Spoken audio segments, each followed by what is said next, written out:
오늘 주실 하나님 말씀 보겠습니다. 누가복음 6장입니다. 누가복음 6장 1절에서 11절까지의 말씀을 보겠습니다. 한 절씩 교독하겠습니다. 누가복음 6장 1절에서 11절입니다. 안식일에 예수께서 밀밭 사이로 지나가실새 제자들이 이삭을 잘라 손으로 비비어 먹으니 어떤 바리새인들이 말하되 어찌하여 안식일에 하지 못할 일을 하느냐. 예수께서 대답하여 이르시되 다윗이 자기 및 자기와 함께한 자들이 시장할 때에 한 일을 읽지 못하였느냐. 그가 하나님의 전에 들어가서 다만 제사장 위에는 먹어서는 안 되는 진설병을 먹고 함께한 자들에게도 주지 아니하였느냐. 또 이르시되 인자는 안식일의 주인이니라 하시더라. 또 다른 안식일에 예수께서 회당에 들어가사 가르치실새 거기 오른손 마른 사람이 있는지라. 서기관과 바리새인들이 예수를 고발할 증거를 찾으려 하여 안식일에 병을 고치시는가 엿보니 예수께서 그들의 생각을 아시고 손 마른 사람에게 이르시되 일어나 한가운데 서라 하시니 그가 일어나 서거늘. 예수께서 그들에게 이르시되 내가 너희에게 묻노니 안식일에 선을 행하는 것과 악을 행하는 것 생명을 구하는 것과 죽이는 것 어느 것이 옳으냐 하시며 무리를 둘러보시고 그 사람에게 이르시되 내 손을 내밀라 하시니 그가 그리하매 그 손이 회복된지라. 그들은 노기가 가득하여 예수를 어떻게 할까 하고 서로 의논하니라. 아멘. 아멘. 지난주에 예수님께서 세리 마태를 제자로 부르신 사건에 대해서 우리가 살폈습니다. 마태복음을 기록한 저자라고 추정을 합니다. 그 세리 마태를 예수님께서 이제 부르신 사건인데, 그 세리 마태가 예수님의 부름을 받고 이제 자기 집으로 예수님을 초대하지요. 제자들과 예수님을 초대하여 잔치를 베풉니다. 그때 예수님을 지켜보고 있던 그 유대 종교 지도자들, 서기관과 바리새인들, 그들이 시비를 걸어옵니다. 금식에 관한 문제로 시비를 걸어왔죠. 다른 사람들은 금식을 하는데 왜 예수님과 예수님의 제자들은 금식을 하지 않느냐라는 것이죠.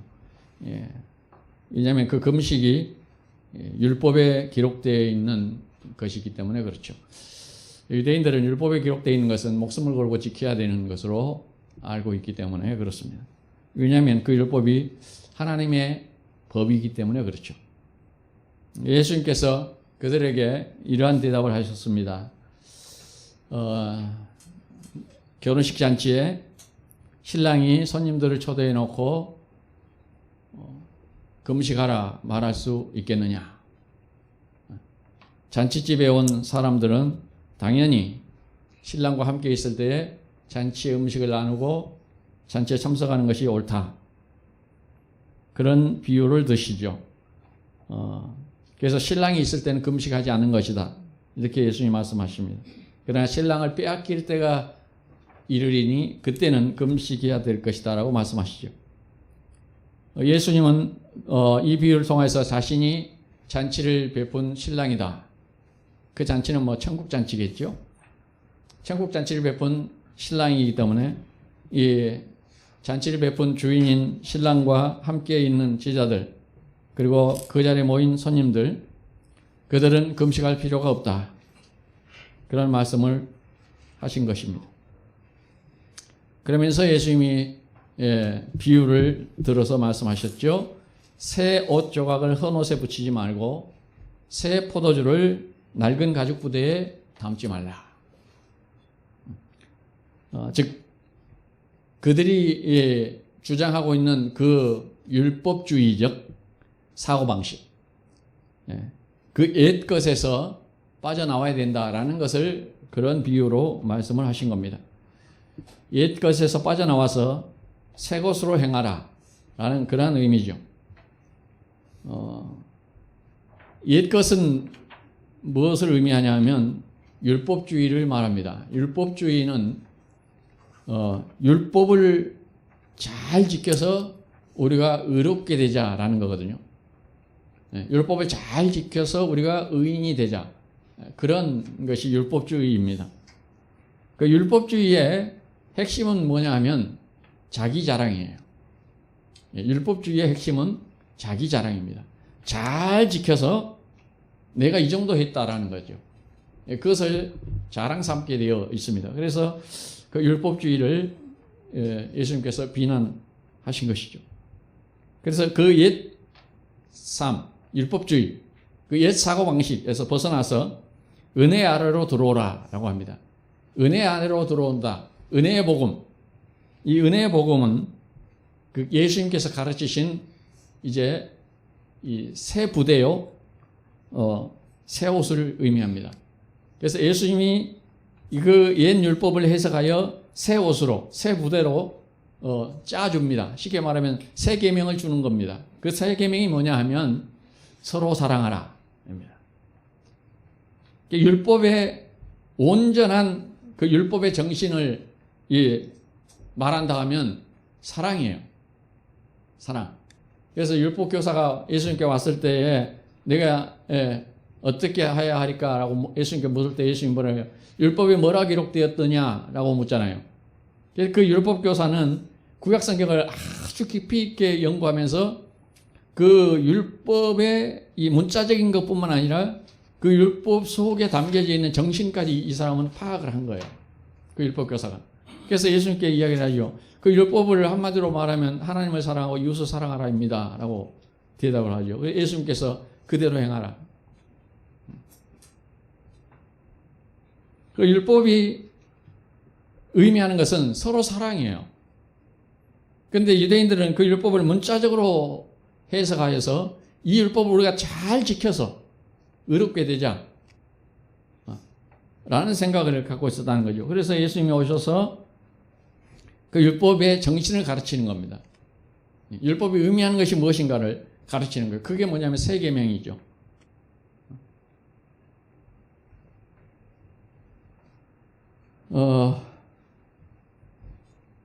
그래서 율법은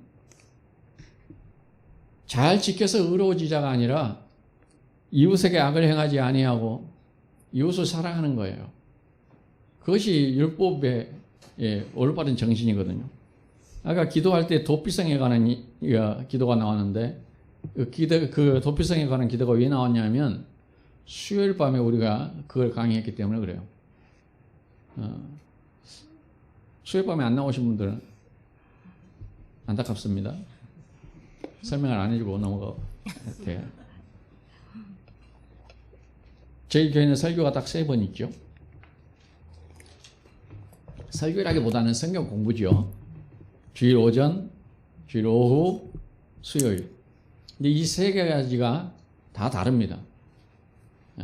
재미없는 부분도 있지만 필요하니까 이 3개를 다르게 하고 있어요. 그래서 이 3개를 다 참석하시면 금상첨화입니다. 그래야 실은 이 신앙의 그 믿음에 또는 말씀에 대한 이 밸런스가 맞춰집니다. 그래서 매우 중요한 거거든요. 그런데 이제 시간이 없어서 참석을 못 하시면 꼭 뭘 하셔야 되냐면 밴드에 영상을 올려놓으니까 꼭 들으셔야 돼요. 그래야 여러분의 신앙이 밸런스가 맞춰져 갈 겁니다. 그리고 제대로 복음을 알아갈 수 있어요. 아주 그래서 이거 꼭 들으셔야 돼요.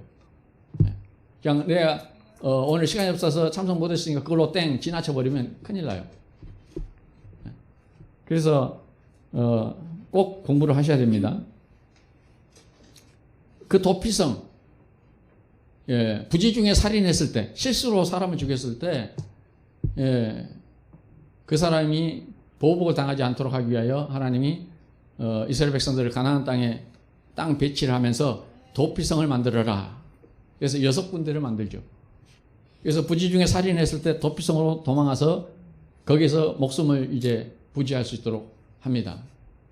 그리고 대제사장이 죽으면 이제 다시 집으로 돌아갈 수 있도록 자유를 주죠. 그것이 하나님이 정하신 법인 것이죠. 그 도피성에서 말하고자 하는 것이 뭐냐 하면 결국 사랑이에요. 네 이웃을 내 몸같이 사랑하라 입니다. 네 이웃을 내 몸같이 사랑하라. 실수로 이웃을 죽였을 때 그것이 그 이웃이 저 사람이 실수로 우리 가족을 죽였구나라는 것이 인정돼야 되는 거예요. 인정돼야 된다고요. 그렇기 위해서는 평상시에 그 이웃과 어떻게 살고 있어야 돼요? 서로 사랑하며 살고 있어야 되는 거죠. 그 이웃과 원수 관계로 살고 있었다거나 억하심정이 있는 관계로 살고 있다가 실수로 그 이웃을 죽였으면 어떻게 됩니까?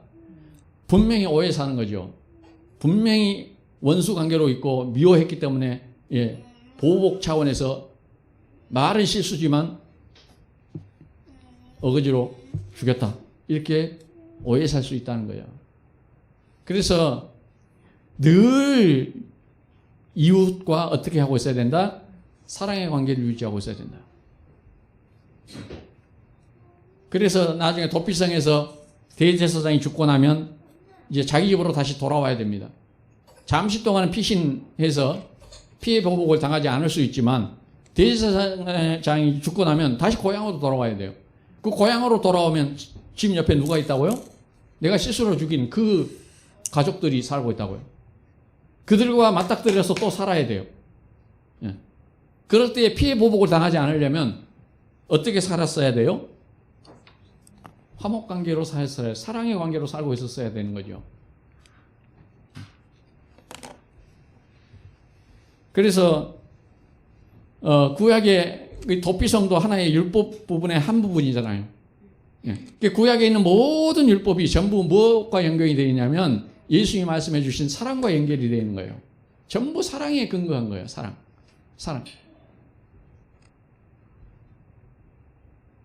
그래서 예수님은 오셔서 그 율법주의에서 이 사랑으로 다시 해석을 해 주시는 거죠. 그 중에 가장 지금 율법에 걸림돌이 되고 있는 게 뭐냐 하면 안식일 문제인 거예요. 유대인들은 안식일을 지켜야 되는 거예요. 그 철저하게 안식일 지킴. 그것은 그 일주일에 한 번씩 다가오는 문제이기 때문에 그들에게는 아주 몸에 아주 배일 정도로 중요한 부분이고, 그래서 일주일에 한 번씩 당해야 되는 부분이기 때문에 이 안식일을 지키는 것이 아주 예민합니다. 근데 예수님이 오셔서 꼭 그 안식일에 일을 하셔요. 유대인들의 안식일은 몇 요일? 토요일. 유대인들의 안식일이 토요일이다 말이에요. 예수님이 꼭 토요일날 일을 하셔. 그래서 유대인들과 이 분쟁이 계속 일어나는 겁니다. 오늘 본문에 보니까 안식일 분쟁이 계속 지금 되고 있는 연장선상에서 일어난 일입니다. 예수님께서 당신 스스로가 유월절 어린 양이 되시고 안식일의 주인이라는 것을 가르치시기 위하여 안식일에 일하셔요. 안식일에 꼭 병을 고치시고. 왜 그러냐 하면 유대인들과 분쟁하기 위해서 그렇게 하는 것이 아니라 결국에는 자기 백성들을 위해서 하는 겁니다. 택한 자기 백성들을 위해서예요. 그들에게 안식일의 주인이 나다라는 것을 가르치시는 거예요. 그래서 들을 귀 있는 자는 들을 수 있도록 하시기 위하여 그런 식으로 교육을 하시는 것이죠.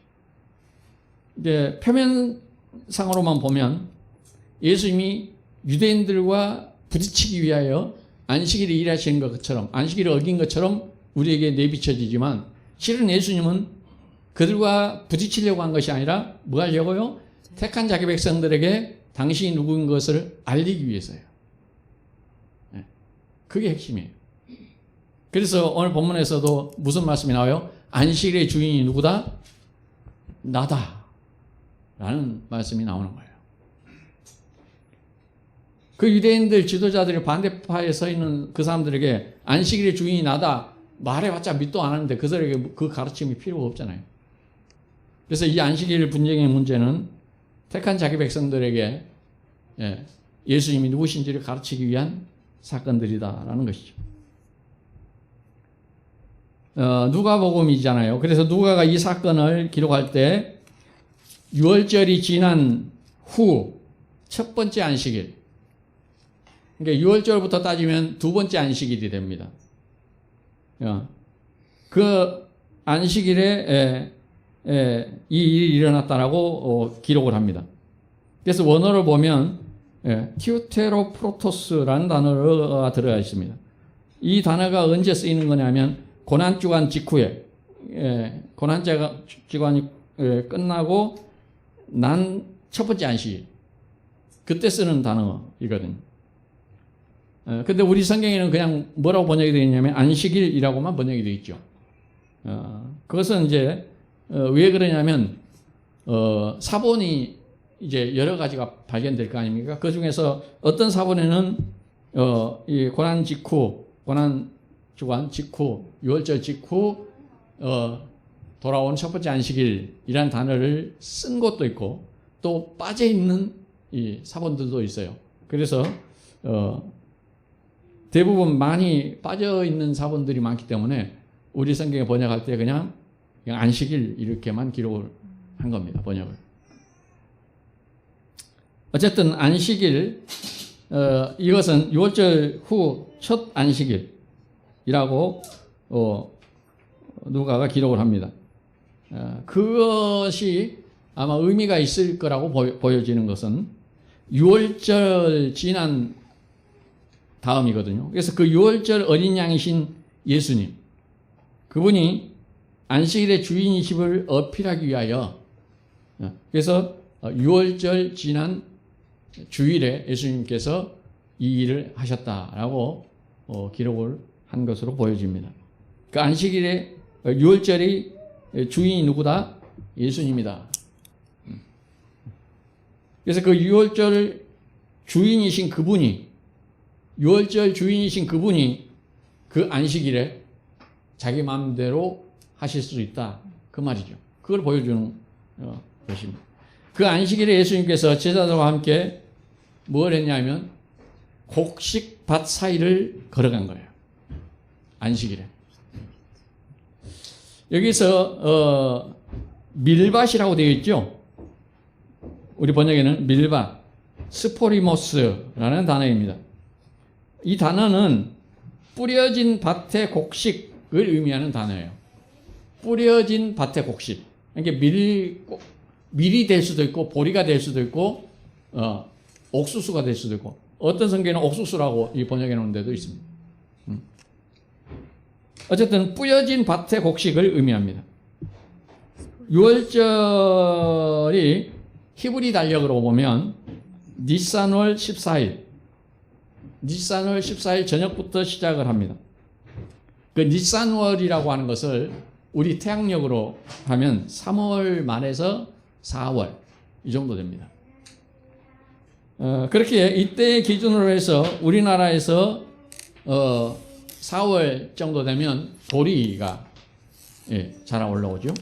또는 밀 거의 동시에 자라 올라오죠. 그래서 아마 우리가 이해하기 쉽게 밀밭 이렇게 번역을 했지 않을까 이렇게 추정을 합니다. 어쨌든 유대인들도 이 3, 4월이 되면 보리나 밀을 심습니다. 우리와 거의 같은 거죠.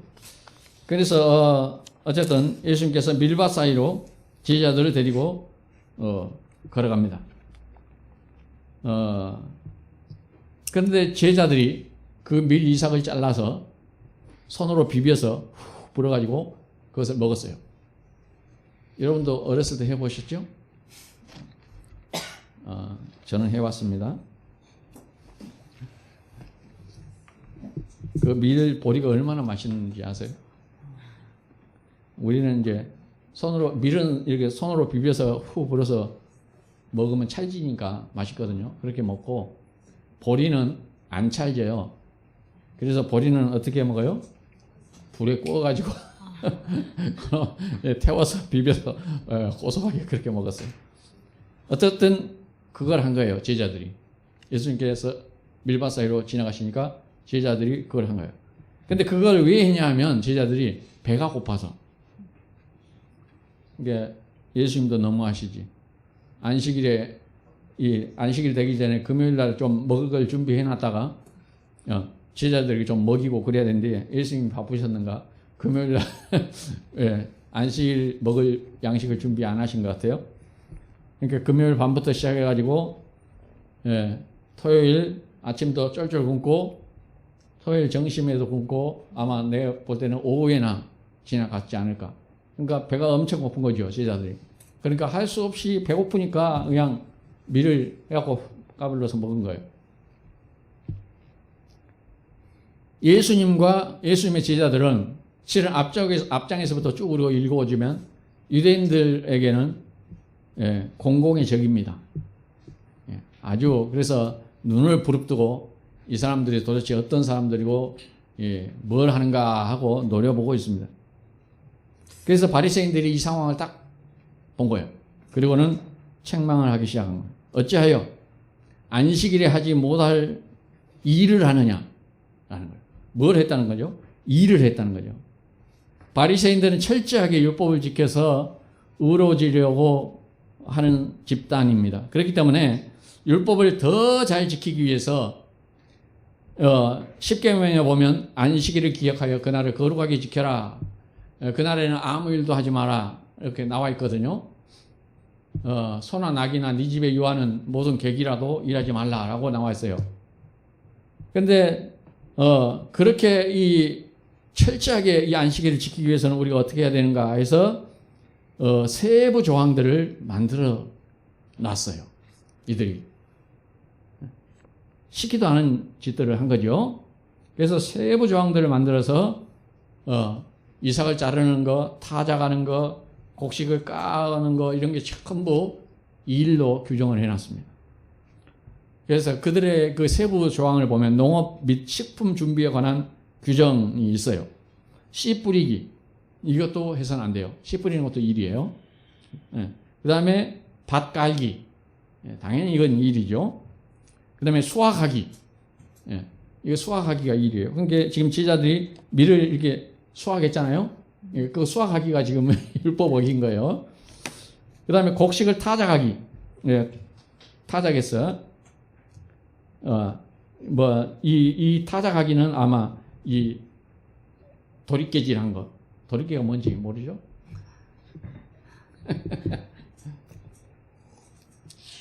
아니, TV에 보면 이 콩 뜯을 때 이렇게 하는 거 있어요. 그거. 그 다음에 곡식 까기. 껍질 벗기는 거. 그것도 일이고 곡식 고르는 거 선별 콩 고르는 거 막 그런 거 하잖아요. 또는 이 챙이 전라도 말로 챙이라고 하는데 그 챙이질하는 거 이런 거 전부 선별하는 거죠. 그다음에 곡식 빻기 가루 내는 거. 그다음에 채로 치기 여기 나오네. 반죽하는 것도 일이에요. 굽기 빵을 반죽해서 빵을 굽고 그러니까 안식일에는 빵을 반죽하고 굽고 이게 전혀 할 수 없는 거죠. 그러니까 언제 준비를 해놔요? 안식일 전날 금요일 밤에 다 준비를 해놓은 거죠. 먹을 것을. 근데 예수님이 준비를 안 해놨으니까 당연히 안식일날 쫄쫄 굶는 거죠. 안식일이 아니라면 평일이라면 제자들이 남의 밭을 지나가다가 밀을 잘라가지고 빻아서 먹었어요. 그게 죄가 될까요? 안 될까요? 죄가 되지 않습니다. 그래서 평일이라면 바리새인들이 그것을 보고 비난할 수가 없어. 그런데 왜 비난이 가능하냐면 안식일에 저 짓을 했기 때문에 비난하는 거예요. 왜 평일에는 이게 괜찮냐 하면 배고픔을 해소하기 위하여 이웃의 농작물을 먹는 것은 허락이 됐습니다. 이게 하나님이 정한 법이에요. 아까도 말했죠. 그 성경에서 말하는 이웃이라는 것이 어떤 정도의 수준이에요? 하나님이 말씀하신 이웃이라고 하는 그 이웃의 수준은 내가 잘못하여 그 이웃의 가족을 죽였어도 허락이 되는, 용서가 되는, 쉽게 얘기해서 용서가 되는 그 정도의 이웃을 말하는 거예요. 그게 이스라엘의 공동체라고. 그래서 네 이웃을 네 몸과 같이 사랑하라 라고 성경에 나올 때 그 이웃은 바로 그 수준이에요. 내가 실수로 그 집의 가족을 죽였어도 이게 허용이 되는, 용서가 되는 그 정도의 이웃을 말하는 거예요, 성경이. 그 정도의 사랑을 말하는 거라고요. 네. 여러분, 그 정도의 사랑이 가능한가요? 평생을 내가 못 잊고 죽어서라도 내가 복수한다 그러잖아요. 여러분 여러분 앞뒤로 다 보세요. 여러분이 이웃이라니까요. 성경이 여기 있는 다 여러분과 저를 뭐라 하냐면 이웃이라고 이야기를 한다고. 그 이웃의 허용 개념이 어느 정도요? 잘못하여 살인했어도 허용할 수 있는 정도. 그 정도가 이웃이라고.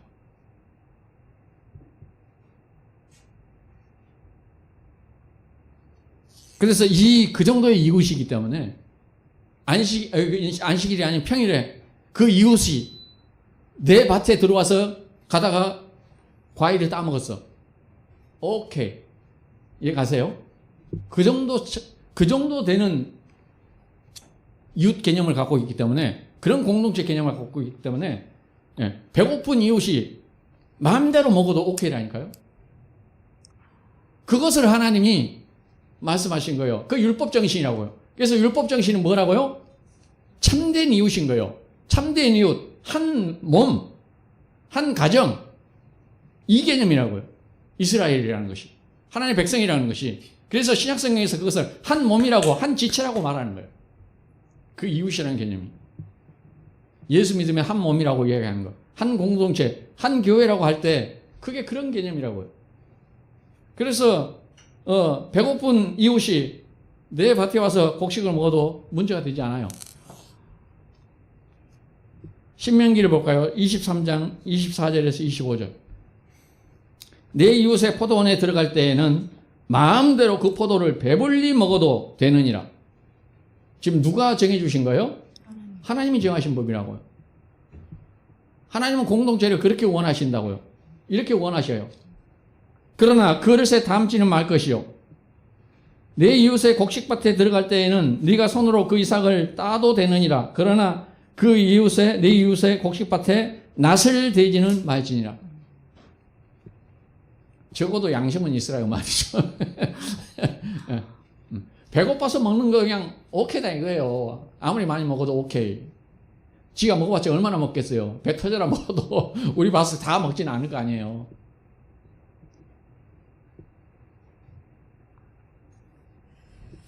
그러나 그릇에 담지 말고 낫을 대지 말라는 것은 과도하게 욕심 부리지 말라는 거예요. 이스라엘 백성들은 이렇게 하나의 공동체이기 때문에, 즉 한 몸이기 때문에 이웃이라는 개념이 우리들이 생각하는 개념과 완전히 다른 거예요. 커다란 한 가족이라는 개념을 갖고 있습니다. 그것이 교회예요. 그것이 교회예요. 그래서 이웃을 위해 나눈다는 것이 그들에게는 자연스러운 일입니다. 그래서 교회를 설명할 때 사도행전에서 그 교회가 어떤 것인가, 즉 천국 백성이 모이는 곳이 어떤 곳인가를 사도행전이 우리에게 설명을 잠깐 해주고 있죠. 그게 뭐예요? 평균의 원리인 거예요. 평균의 원리. 많이 가진 자는 내놓고 적게 가진 자와 나누는 거예요. 이게 교회다. 하나님 원하시는 그거다. 이걸 설명하는 거예요. 사도행전이. 그게 평균의 원리고 교회고, 그게 선민의식이에요. 그러나 지금은 안식일이기 때문에 이웃의 곡식을 수확하고 먹고 빻고 이게 전부 일이 되고 율법에 걸리는 겁니다. 그래서 그걸 걸고 넘어지는 겁니다. 그들에 대한 예수님의 답변이 뭡니까? 3절과 4절. 예수께서 대답하여 이르시되 다윗이 자기 및 자기와 함께한 자들이 시장할 때에 한 일을 잊지 못하였느냐. 그가 하나님이 전에 들어가서 다만 제사장 외에 먹어서는 안 되는 진설병을 먹고 함께한 자들에게도 주지 아니하였느냐. 다윗을 예수님이 끌어들여요. 구약의 그 믿음의 조상 가운데 다윗, 이스라엘 역대 왕 가운데 가장 뛰어난 왕으로 그들이 그 다윗 왕의 나라가 회복되기를 기다리고 있는, 그들이 가장 자부심을 느끼고 있는 그 다윗을 끌어들입니다. 그래서 다윗이 제사장들만 먹도록 되어 있는 그 진설병은 성전 안에, 구약 시대에 성전 안에 들어가면 성소가 있고 칸막이가 되어 있고 안에 지성소가 있거든요. 지성소 안에는 하나님의 법궤가 있고 성소 안에 들어가면 한쪽에는 떡을 12덩어리를 이렇게 6덩어리씩 이렇게 두 줄로 놓게 되어 있고 한쪽에는 촛대가 놓게 되어 있고 그 지성소 들어가기 바로 입구에는 향단이 있어요. 향을 피우는 분향단. 그게 이게 배치하도록 하나님이 해 놓으셨거든요. 그 어느 쪽에 있는 진설병. 병이 떡병자거든요. 떡. 그것이 이제 대제사장이 이제 새로운 것으로 갈아 놓고 이제 기존 것을 빼와서 제사장들만 먹을 수 있는 그런 양식이거든요. 근데 그것을 다윗이 왕이 되기 전이거든요. 왕이 되기 전이에요. 사울에게 쫓기는 신세인. 하나님께서 결국은 사울 왕을 버리고 다윗을 왕으로 세우시겠다 해서 이제 사울 왕이 다윗을 잡아 죽이려고 그러죠. 그럴 때 다윗이 사울 왕에게 쫓기는 그 상황에 그 진설병을 자기와 함께하는 사람들이 배고파 죽게 생겼으니까 대제사장에 가서 우리가 배고파 죽게 생겼으니까 먹을 걸 좀 달라. 그랬더니 대제사장이 먹을 거 없다. 그런데 지금 하나님의 성전에서 꺼내온 진설병이 있다. 그걸 먹어라 하고 준 거예요. 사무엘상 21장 1절에서 6절입니다. 한번 볼까요?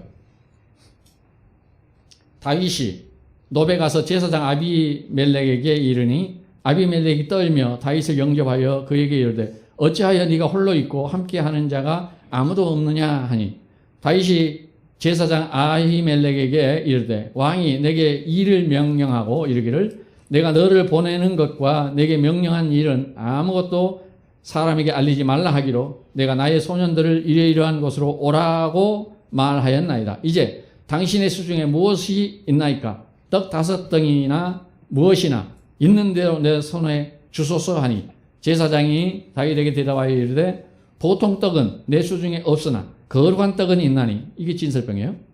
그 소년들이 여자를 가까이만 하지 아니하였으면 주리라 하는지라.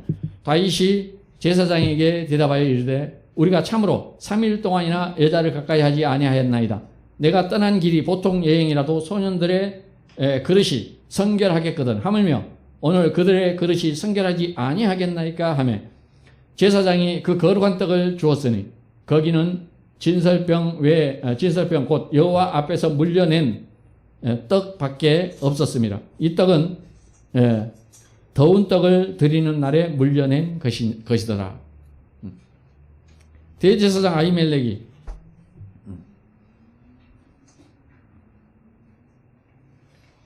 왕의 사위이자 국가의 중요 지위에 있는 자기 호위병도 대동하지 않고 기별도 없이 갑자기 나타난 그 다윗에게 나타낸 행동이죠. 사실 이때 다윗은 자신을 따라온 소년들 몇 명을 대동하고 있었으나 당시 사울에게 쫓기고 있던 그런 자신의 처제를 은폐하기 위해서 그들을 부군에 어딘가에 남겨두고 단신으로 아히멜렉 대제사장에게 방문했던 것이죠. 다윗은 도망하는 상태에서 심각한 배고픔을 해결하기 위해 제사장에게 먹을 걸 달라 했고 제사장은 생명의 보존을 위해서 지금 자기가 가지고 있는 떡을 줄 수밖에 없었던 겁니다. 그게 바로 진설병이었죠. 여기서 핵심은 하나님께 바쳐진 거룩한 떡을 먹어서라도 생명을 살리는 것이 중요하다는 것을 강조하고 있습니다. 지금 죽게 생겼다는 이야기예요. 배고파 죽게 생겼어요. 그런데 나에게 떡이 없다. 보통 떡이 없다. 진설병은 있지만 보통 떡은 없다. 그러니 네가 아무리 배고파 죽게 생겼어도 그냥 죽어라. 쉽게 해서 줄 수 없다. 대제사장이 그럴 수 있거든요. 왜냐하면 율법에 정해져 있고 이 거룩한 떡은 보통 사람들에게 줘서는 안 된다라고 되어 있기 때문에. 그럼에도 불구하고 이 대제사장이 다윗을 봤을 때 또 그의 소년들을 대동하고 3일 동안 아무것도 먹지 못하고 쫄쫄 굶어가지고 왔다고 이야기를 하니까 대제사장이 봤을 때 이거 먹을 거 주지 않으면 죽겠구나 라고 판단한 거죠. 그럴 때 어떻게 해요?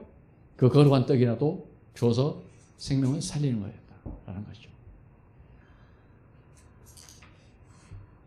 예수님께서 이 이야기를 끌어들인 것은 마찬가지로 배가 고파도 율법을 절대 어겨서는 안 된다는 그런 사고방식을 깨뜨리시려는 것이며, 왜냐하면 저들은 그 율법 정신을 알지 못하고 겉으로만 잘 지키는 것으로 의롭다고 여기고 있던 사람들이었기 때문에 그래요. 바리새인들이. 그래서 진정한 율법이 원하는 것이 무엇인지를 예수님이 가르쳐 주시는 것이죠. 그래서 예수님께서 율법을 주신 것은 자기를 뽐내라고 주신 그런 형식주의가 아니라 결국 사랑 정신을 말씀하신 것이다 라는 것을 가르쳐 주기 위함입니다. 그래서 율법을 한마디로 하나님 사랑, 이웃 사랑이라고 하는 것이다. 이제 나중에 예수님께서 그 이야기를 하시죠.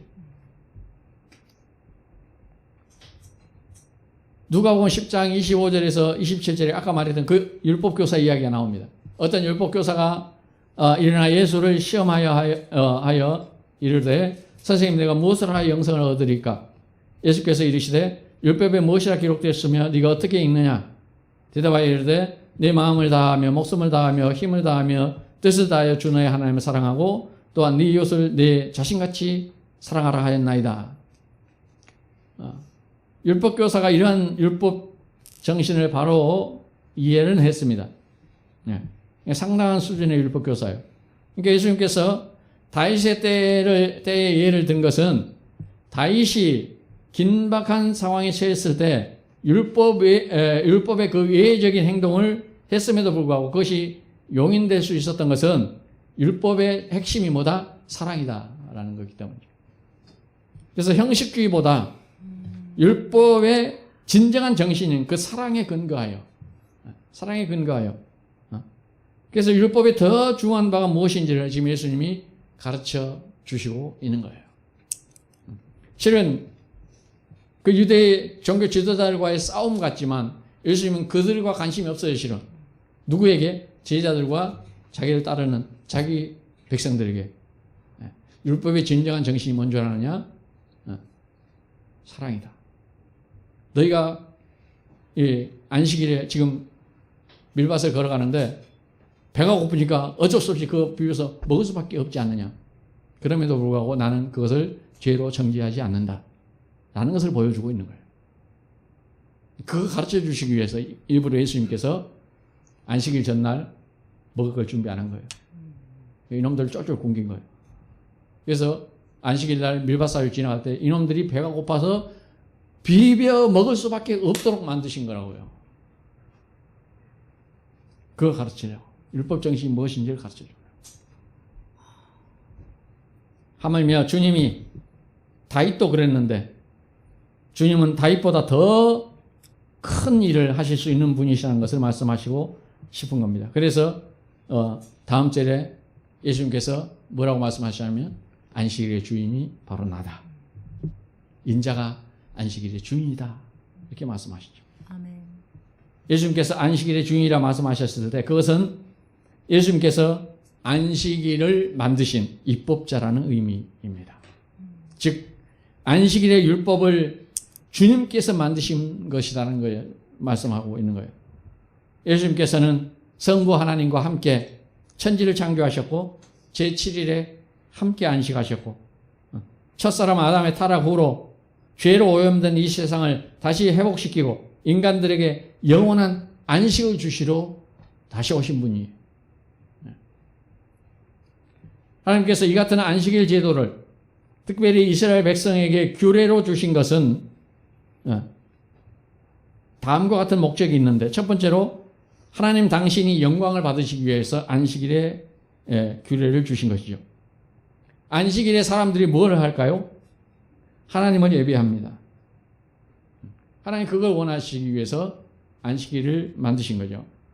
하나님께서 백성들이 당신을 이렇게 인정하고 예배하기를 원하신다는 거예요. 그래서 안식일을 정해놓은 거예요. 두 번째로 하나님께서 모든 민족들 중에 특별히 이스라엘 백성을 선민으로 성별시켰다, 구별했다 라는 대한 표징으로 안식일을 만든 거예요. 쉽게 말하면 오늘날 여러분이 예수 믿는 사람들이잖아요. 그리스도인. 예수 믿는 사람 그리스도인으로서의 표징이 뭐예요? 여러분 예수 믿는 사람인데 내가 예수 믿는 사람이라는 그 표식이 뭐냐고요? 표식이. 가장 표면적으로 드러난 첫 번째가 뭐예요?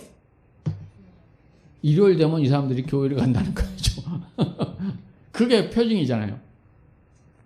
그러니까 구약시대에 하나님의 백성, 선민이라는 표징이 뭐냐면 이 사람들은 토요일만 되면 일을 안 하고 죽치고 놀더라. 이방인들이 봤을 때. 그게 이 표징인 거예요. 아, 이들은 누구다? 하나님 백성이구나. 그 표징으로서 안식일을 만들었다는 얘기죠. 세 번째는 애굽에서 종노릇 하던 이스라엘 백성들을 구해주신 하나님의 은혜에 감사하도록 하기 위하여 안식일을 만든 거예요. 이것은 오늘날 우리에게로 적용시킨다면 우리를 구원해 주신 하나님께 감사와 영광을 돌리는 거죠. 모든 것에 대해서 감사하는 삶을 사는 겁니다. 예수 믿는 이후의 삶은 모든 것이 하나님의 은혜라는 것을 알면서 살아야 된다라는 말이기도 하죠. 그걸 위해서 하나님의 은혜를 알도록 하기 위하여 구약시대에 하나님이 안식일을 제정하셨다. 그 다음에 사람들에게 안식을 주기 위해서 안식일을 제정하셨어요. 영육의 쉼을 말하는 겁니다. 영육의 쉼. 영육의 쉼이라는 것은 곧 평안을 말하는 거거든요. 쉼이면 평안이 있어야 그것이 진정한 쉼이잖아요. 그래서 쉼은 평안이 제일 중요합니다. 평안이 없이는, 마음에 평안이 없으면 육신이 쉬어도 그것은 쉼이 아니죠. 그러므로 진정한 쉼을 누리기 위해서는 영적인 평안이 먼저입니다. 영적인 평안이 먼저예요. 우리가 예수 안에서 주님을 주인으로 모시고 그 주님을 믿고 의지하고 따른다면 아무런 근심 걱정 없이 살아갈 수 있는 그 영적 평안이 온다는 거죠. 그 믿음이 우리를 평안케 하는 겁니다. 그 믿음이 없으면 나를 책임지실 분, 내 목숨까지도 책임지실 분, 그분에 대한 신뢰가 없으면, 그런 믿음이 없으면 우리 이 땅에서 늘 불안하고 늘 초조하고 평안을 못 누리는 거죠. 그래서 그런 믿음이 없으면 우리는 그럴 믿을 만한 것들을 이 땅에서 찾게 되는 거죠. 그게 뭐예요? 돈이고 명예고 성공이고 자식이고 이런 것들이잖아요. 그런 것을 통해서 조금이라도 평안을 얻고 위안을 얻으려고 하는 거예요. 뭐가 없으니까 그래요? 믿음이 없습니다. 나의 모든 인생, 나의 모든 삶, 나의 죽음까지도, 죽음 이후의 삶까지도 책임지는 그분을 믿는 믿음. 이 믿음이 없으니까 늘 불안한 거죠. 늘 불안. 그 믿음이 쉬운 것은 아니죠. 하나님이 주셔야 되니까, 믿음은. 그래서 그런 믿음이 안 생기면 우리가 해야 할 일은 뭐예요? 기도해야죠. 하나님, 나에게 그 믿음을 주세요. 하나님, 당신을 내 목숨까지 책임지시는 그 하나님을 내가 믿을 수 있는 그 믿음을 나에게 주세요. 확인시켜 달라고 기도해야 된단 말이에요. 우리 기독교는 우리가 믿는 이 믿음은 생명과 관계되는 실질적인 문제를 다루는 거예요. 여러분, 실질적인 문제라고요. 그냥 취미로 교회 다니는 게 아니란 말이죠. 관념이에요. 그냥 기독교가 관념인 그런 신앙이 아니에요. 내가 맨날 이야기했던 친한 친구 있죠. 내 시골에 고등학교 친구, 유일한 술 친구. 나는 술을 안 먹는데 그 친구가 술을 먹어. 요즘 한 몇 개월 동안 소식이 없더라고. 조용하더라고. 속으로 너무 연락이 없어서 이 친구 잘 살고 있나? 이런 생각이 들었어요. 아니나 다를까 어제 11시가 넘고 따르릉 당연히 술 먹고 막 18 해가면서 그 사람들은 말이 90%가 욕이요. 우리 고향이 그래. 18 해가면서 이제 또 야 김효섭 이 목사 새끼야 막 그러면서 또 시작해. 그리고 이제 하여튼 자기가 외롭고 어디 전화할 데가 없고 그러면 이제 나한테 하는 거죠. 써놓고. 그리고 이제 저는 이제 그거 다 받아주면서 전도하는 거죠. 전도해요. 그래서 이게 쭉 이야기를 들어보니까 재혼했는데 자기 집사람이 이제 교회를 나간다는 거죠. 야 그러면 네 교회 나가야 되겠다. 근데 이제 핵심이 뭐냐면 자기 집사람이 교회를 나가는데 교회에서 이제 또 주워 들건 있어가지고 영생을 심어준다 이거야. 정신적인 시계에서 가스라이팅을 시킨다는 거지. 쉽게 말하면. 그래서 이 교회 다녀서 영생 죽은 후에 영원한 삶을 영생을 얻을 수 있다. 이런 것을 심어주는 것 같아서 자기는 싫다 이거지. 그래서 교회에서 영생을 심어주면 안 돼. 왜냐하면 자기가 생각하는 그 믿음이라는 것이 쉽게 말하면 관념적, 쉽게 말해서 우리가 취미로 교회 다니는 그 정도 수준에서 끝나야 된다는 거죠. 이게 쉽게 말하면 교회에 너무 빠져가지고 거기에 철석같이 믿고 죽어서 영생하는 것까지 그냥 믿고 폭 빠지면 안 된다. 이 개념을 갖고 있는 것 같더라고. 그래서 내가 또 목사인데 가만 놔두겠어요? 하여튼 그래갖고 맨 친구 네 나의 친구지 맨 그거 확인을 하거든. 내 친구 맞다. 야 근데 친구야 이제 우리가 죽어가지고 니는 지옥 가고 나는 천국 가 있으면 내 속이 편하겠냐? 어찌되었든 간에 그 친구 그래도 부인이 교회를 다니신다고 해서 하나님이 일하고 계시는구나 라는 생각이 들기도 해요. 여러분 생각날 때마다 같이 기도해 주시면 좋겠고. 아멘. 이제 자기는 내세가 없다고 생각한다고 그러더라고. 내세가 없다. 야, 내세가 없는데 네 제사 드리냐? 네 제사하지? 제사는 하는데 나 그냥 형식적으로 해야 나 귀신 없다고 봐. 그러더라고. 언젠간 제가 여러분에게 그 친구를 한번 보여드릴게요.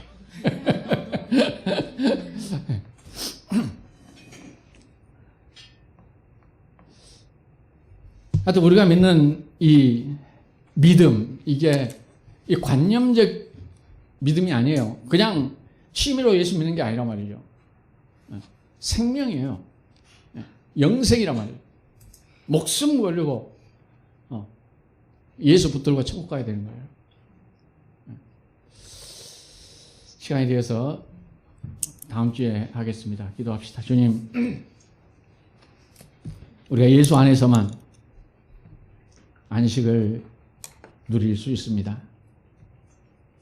그 예수를 믿어야 우리가 천국 갑니다. 우리가 관념적 예수를 고백하는 것이 아니라 실질적인 예수요, 나의 생명 되신 예수를 고백하며 그분을 따르게 하여 주옵소서. 세상에 손에 쥘 수 있고 보는 것이 우리를 속이는 것이고 우리의 믿음을 약하게 만드는 것들입니다. 이런 것에 우리가 속지 않게 하시고 보이지 않는 그 하나님, 그 주님을 믿는 것이 참 믿음이라 하였사오니 그 손에 잡히지 않지만 보이지 않지만 진짜 생명이신 그 예수 그리스도를 우리가 주로 고백하며 그 나라를 향해 달려가게 하여 주옵소서. 예수님의 이름으로